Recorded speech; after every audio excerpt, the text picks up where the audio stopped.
안녕하세요, 가치남입니다. 6월 14일 수요일 국내 시장이 마감되었습니다. 자, 오늘은 생각보다 시장이 굉장히 좋지 않았어요. 오늘 시장을 조금은 기대를 하셨던 분들이 많으셨을 텐데 굉장히 시장이 좋지 않았었고 한번 살펴볼게요. 일단 코스피는 0.72%의 급락이 나왔고 또 코스닥은 무려 2.8%의 급락이 나왔습니다. 이 정도면 급락보다는 폭락이 어울릴 것 같아요. 그래서 모처럼 시장 흐름이 좋지 않았다고 생각이 되고요. 이어서 시가총액 상위 종목들을 볼게요. 자, 오늘은 2차전지 관련주의 하락이 조금은 돋보이는 것 같아요. LG에너지솔루션, 삼성 SDI, 그리고 포스코 퓨처엠 모두 1, 2% 이상의 하락이 나왔었고 반대로 자동차 관련주라든지 또 반도체 관련주 이쪽은 굉장히 선방을 해주었습니다. 그리고 코스닥을 보면 코스닥은 에코프로 그룹주가 10% 이상의 폭락이 나왔어요. 그리고 LNF도 9% 하락이 나왔죠. 그래서 오늘은 전체적으로 시장이 좋지 않았지만 그 중에서도 2차전지 관련주가 가장 부진했던 하루였던 것 같습니다. 물론 2차전지는 표면적인 재료가 있었어요. 양극재, 음극재를 비롯한 중국의 소재 기업이 미국 내에서 공장 건립에 대한 승인을 받았고 이미 보조금도 확보를 했다고 알려져 있더라고요. 그래서 그런 부분이 표면적으로 2차전지 관련주의 약세로 연결이 되지 않았을까 이렇게 생각이 되지만 더 중요한 부분은 시장의 강한 상승에 따른 많은 매물들이 나오지 않았나 저는 이렇게 판단하고 있습니다. 그래서 2차전지는 오늘 급락이 나왔던 만큼 이번 주에 남은 이틀간의 흐름을 잘 체크해 보시고요.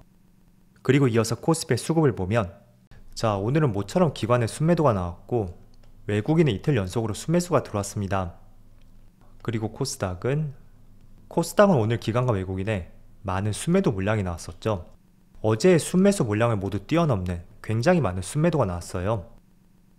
그리고 삼성전자는 오늘 약 500억가량의 외국인의 순매수가 들어왔고 반대로 SK하이닉스는 외국인의 순매도가 있었네요. 그래도 규모는 크지 않고요. 오늘 급락이 나왔던 에코프로는 기관과 외국인의 많은 순매도 물량이 나왔습니다. 그리고 에코프로비엠은 오늘 외국인이 1000억이 넘는 많은 순매도 물량이 나왔습니다. 그리고 LNF도 마찬가지로 기관과 외국인의 많은 순매도 물량이 있었어요. 자, 이어서 주차별 매매 동향에 대해서 살펴보도록 하겠습니다. 6월 14일 외국인이 가장 많이 매수한 종목은 삼성전자, 현대차, 포스코홀딩스, LG전자, LG에너지솔루션 이런 순서대로 매수를 했었고 그리고 기관은 포스코홀딩스, 하이브, 롯데케미칼, 크래프톤, 금양 이런 순서대로 매수를 했었네요. 자, 이어서 해외 증시를 보면 어제 다시 한번 미국 증시에 좋은 흐름이 나왔어요. 나스닥이 0.8% 상승이 나왔고 또 한 번에 52주 신고가를 경신했습니다. 그리고 S&P 500도 마찬가지로 0.7% 상승이 나왔고 직전 고점 여기를 또 살짝 돌파하는 모습이 나오고 있거든요. 그리고 다우지수도 0.4%의 상승이 나왔었죠. 또 어제 엔비디아의 좋은 흐름과 함께 반도체 지수도 1% 이상의 상승이 나왔습니다. 물론 종가는 시가보다 낮게 마무리가 되었지만 어쨌든 52주 신고가가 경신됐어요. 그리고 추가적으로 아시아 증시를 보면 니케이는 다시 한번 1.5%의 급등이 나오고 있고 거의 하루마다 1% 이상의 상승이 나오는 것 같아요. 그리고 대만은 보합이네요. 중국도 보합이죠. 자, 그런데 그거에 비해서 국내 시장의 흐름을 보면 오늘 시장은 코스피, 코스닥 모두 흐름이 좋지 않았던 것 같습니다. 물론 아시아 시장 전체를 봤을 때는 일본 시장을 제외했을 때는 대만이나 중국 증시를 보더라도 오늘은 미국 시장만큼의 좋은 흐름이 나오진 않고 있어요. 그래서 유독 국내 시장의 흐름이 약하다고 생각하시는 분들도 계실 텐데 하루 이틀의 흐름은 아니더라도 전체적인 흐름을 봤을 때는 올해는 국내 시장도 마찬가지로 좋은 흐름이 나오고 있습니다. 그래서 코스피도 올해 저점을 형성하고 계속 우상향 흐름이 나오고 있고 코스닥도 마찬가지예요. 그리고 차트 흐름을 설명드리기 전에 어제 미국의 소비자 물가지수가 4%가 나왔습니다.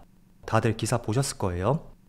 예상치가 4.1%였다면 소폭 하회하는 수준을 보여주었고 이런 부분이 미국 시장의 상승으로 연결이 되었던 하나의 이유가 될 수 있어요. 자, 그런데 저는 개인적으로 4% 예상 물가는 며칠 전부터 시장에 나왔던 재료였고 그 때문에 내일 FOMC에서 오랜만에 금리 동결을 할 것이라고 시장에 전망을 했다고 생각하고 있습니다. 자, 그래서 그 말이 무엇이냐면 이미 시장은 4% 물가를 예상하고 있었고 또 이번 주 말에 있는 FOMC에서 금리를 동결할 것으로 전망을 하고 있다는 것이죠. 자, 그럼 이런 모든 기대감들이 지금 주가에 많이 녹아들었을 가능성이 있어요.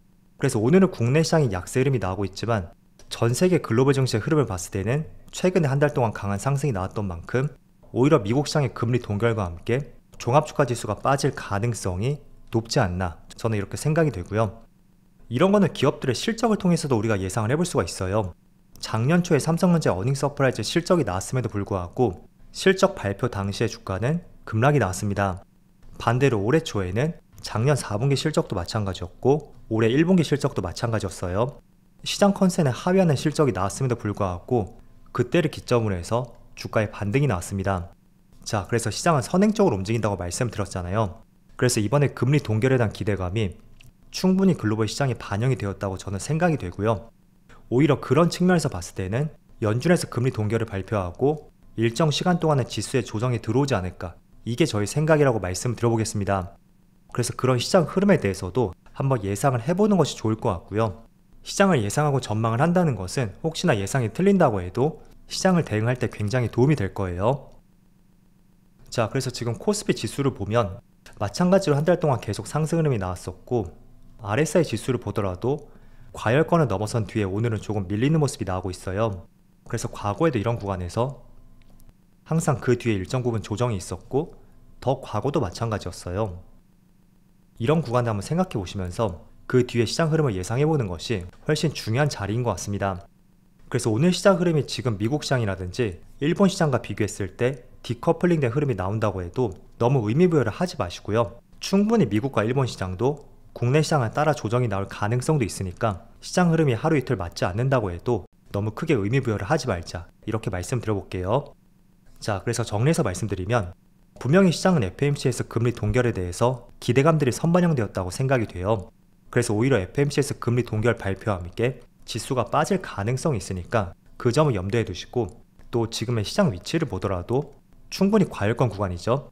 그래서 그 종합적인 내용들을 보더라도 이번 주 말부터 다음 주까지는 조금의 시장을 관망을 해보는 것도 좋은 타이밍이 될 것 같습니다. 자, 하지만 조금은 장기적인 시장 흐름을 봤을 때는 저는 충분히 시장이 더 상승할 가능성이 있다고 생각이 돼요. 그래서 조정이 나온다고 해도 이게 뭐 한 달, 두 달, 작년처럼 그렇게 이어지는 것은 아닐 것이고요. 조금은 과열을 시키는 구간으로서 그런 관점을 가져보는 것이 중요하다고 생각이 되거든요. 자, 오늘 나온 기사를 하나 보면 엔비디아에서 SK 하이닉스에게 5세대 HBM 고대역폭 메모리라고 말씀드렸죠. 그 샘플 요청이 들어왔다고 해요. 그래서 이런 점들을 보더라도 충분히 하반기에는 AI 반도체에 대한 기대감이 공존할 것이고요. 며칠 동안 조금은 지지부진하다고 해도 다시 그 흐름을 이겨내고 우상향할 수밖에 없는 시점이라고 판단하고 있습니다.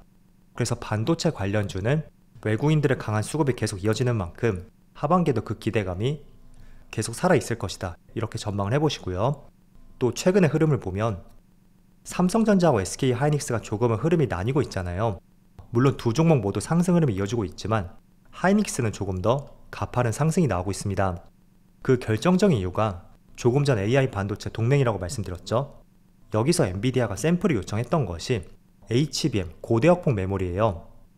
그런데 그 시장 점유율을 보면 하이닉스가 글로벌 시장 1위라는 것을 알 수가 있고, 또 하이닉스는 메모리 반도체 사업만 영위하는 것을 봤을 때는 기업 자체에서 담당하는 포지션이 상당히 크다고 볼 수가 있습니다. 예시로 말씀드리면 이런 거죠. 삼성전자는 다양한 사업부가 있잖아요. 그래서 투자로 예시를 들어보면 5종목을 분할 매수했다, 이렇게 볼 수가 있고, 하이닉스는 오히려 한 종목에 몰빵 투자했다, 그렇게 나눠서 볼 수 있습니다. 그래서 상승이 나왔을 때는 오히려 몰빵 투자했을 때 더 큰 수익에 다가올 수가 있거든요. 그래서 그런 차이가 조금 있기 때문에 최근에 하이닉스의 흐름이 조금 더 강하다고 볼 수가 있겠죠. 자, 일단 오늘 시장은 조선주라든지 그리고 전고체 배터리, 엔터 기업들, 이런 몇몇 업종을 제외하고는 다양한 업종들이 하락이 나오고 있어요. 그 중에서도 2차전지 관련주가 조금 더 하락이 크다고 생각이 되는데, 당연한 것은 에코프로의 급락, 지금 6% 급락이 나오고 있고, 그게 코스닥 지수의 하락으로 연결이 되면서 많은 2차전지 관련주의 하락까지 이렇게 동반이 되는 것 같습니다. 제가 에코프로는 말씀을 드렸던 것이 지금부터는 조심할 위치라고 어제 두 가지 이유를 들어서 여러분들에게 설명을 드렸습니다. 혹시 안 보신 분들이 계시다면 한번 어제 영상을 참조해 보시고요. 아무튼 지난번에도 에코프로가 하락이 나오면서 이렇게 지수도 같이 끌어내렸던 만큼 충분히 이와 같은 가능성이 생길 수도 있는 시점이 될 수도 있다고 판단이 돼요.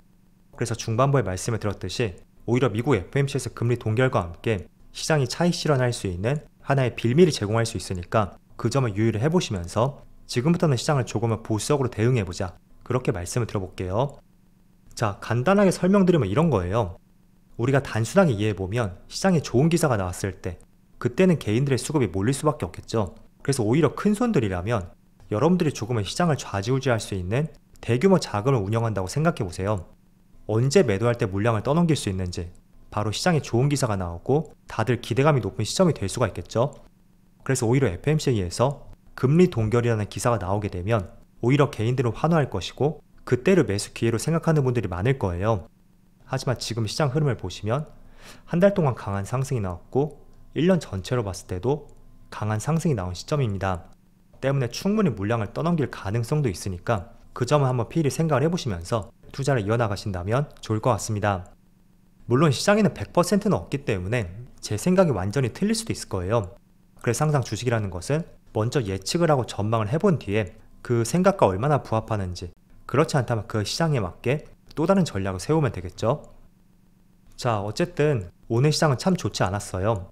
모두 어려운 시장에 고생 많으셨고요. 저는 내일 영상에서 다시 찾아뵙도록 하겠습니다.